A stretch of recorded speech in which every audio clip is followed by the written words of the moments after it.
அடுத்த ஃபோன் தம்பிகிட்ட இருந்து வந்துச்சு.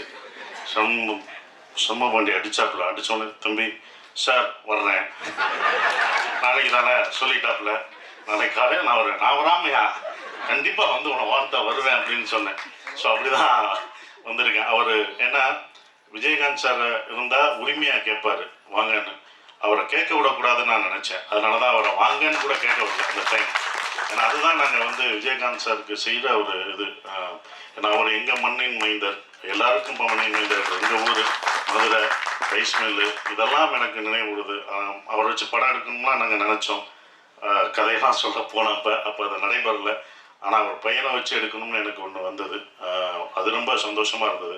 குற்ற பரம்பரை அதை வந்து ஹாட் ஸ்டாருக்கு நான் எடுக்கணும்னு போகும்போது அந்த கேரக்டர் ஒரு கேரக்டர் இருந்துச்சு. வையத்துறைன்ற ஒரு கேரக்டருக்கு வந்து கருப்பான ஒருத்தர் வேணுமே. இங்கே என்னடா கருப்பான ஊரில் என்னடா நம்ம தான் கருப்படிச்சுட்டு எல்லா படத்துலையும் நடிச்சுட்டு இருக்கோம், ஒரு ஆள் வேணுமே அப்படின்னு யோசிச்சுட்டே இருக்கும்போது தான் நான் வந்து அதுக்கு முன்னாடி மதுரை வீரன் பார்த்துருக்கேன். அப்போ கொஞ்சம் குண்டா இதாக இருந்தார். நான் ஒரு இன்ஸ்டாவில் பார்க்கும்போது ஒல்லியா ஹைட்டாக யார் அது அப்படின்னு சொல்லி திருப்பி பார்த்தேன். அவர் டாக் வச்சுட்டு அப்படி நிற்பார். அந்த கண்ணாடி போட்டு நிற்கும் போது அவ்வளோ அவருடைய என்ன உழைப்புனா உடலை அவ்வளோ அழகாக நல்லா உழைச்சி ஹைட்டும் அதை வந்து அதுக்காக பண்ணார்ல.